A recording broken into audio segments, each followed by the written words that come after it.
Hello and happy Friday. It's 3:30 p.m. on Friday afternoon. I've actually already shut down for today because we have a house showing here in just a little bit. So I've been running around the house getting it ready for showing time. Yes, we are thinking about moving. More on that to come soon because our headquarters will be moving with me. So that's all super exciting news. I wanted to bring up a really great question that I had today. I had lunch with a very dear friend of mine, Simon, who asked me a great question, and I thought it was really relevant also to the podcast that just launched this week. So I wanted to bring that one up here. He asked me, when I go in to start working with clients, what is the first thing that I kind of work with them on? Like, what's the number one thing that I go in and say? And I thought about it for a minute because every client is really unique. And so going in to say one thing to every single client doesn't exactly work. But a consistent theme that we're seeing is kind of coming in and being able to say immediately, like, it is time to slow down and really think about the work that you're doing and the product that you're making. What is your team spending its time on every single day? Are they stressed? Are they burnt out? Is there a way that we can reduce all of that for them? So definitely the one thing that I've been focusing on the most is kind of slowing down and paring down. Like, do you really need to be making as much as you're making? Do you really need to be going as fast as you're going? Especially if you're a small business and you're in charge of when you launch and what you launch. Trying to keep up with the Joneses and trying to keep up with the billion-dollar brands out there who make millions of units of everything at a time is just not ever going to get you to the point where they got to. They all started slow, and they all started by making a name for themselves with one great product or one great service.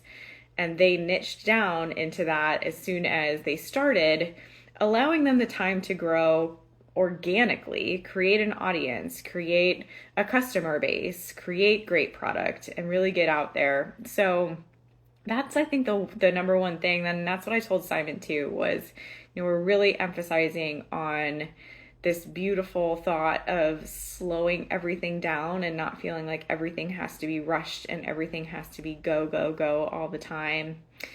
I am definitely embracing a lot of that in my own CEO lifestyle right now, trying to figure out how to find a better balance. I took a little bit of time to really think about what was next for the company about a month ago.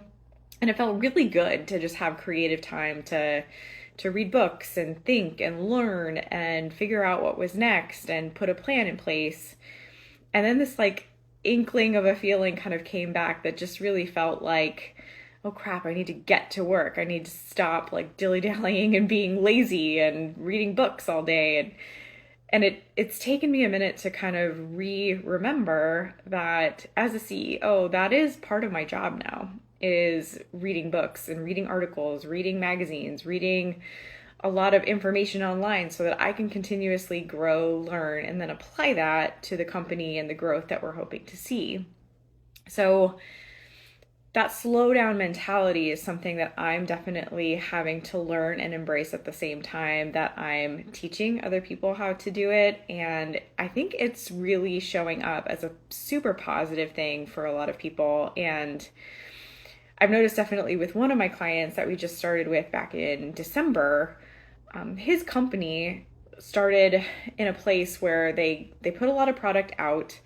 Inventory was high, still sitting on his shelf, and while he wanted to move forward on making a bunch of new products, he had an entire product line plan of things that he wanted to put forth.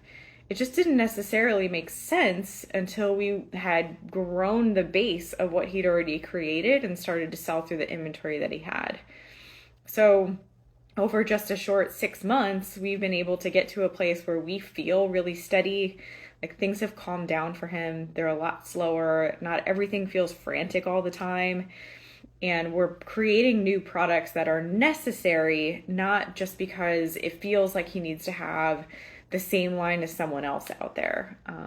So that has been a really huge key. And I think that's something that I'm going to keep kind of diving into and going forward on. So look out for more on that. If you're interested in hearing more about what Chelsea Van Buskirk and I discussed about slowing down to go fast in the podcast. That is live now on Apple, Spotify, Google Podcasts, everywhere else that you might want to listen to your podcast. That's a really good one. We had a lot of fun during that conversation, so head over and check that one out too. Happy Friday to you. I hope you have a wonderful weekend. The sun is out here. I'm about to go for a little walk and leave the house open so that maybe we'll get a buyer or get an offer, and wish us luck on that. Talk soon.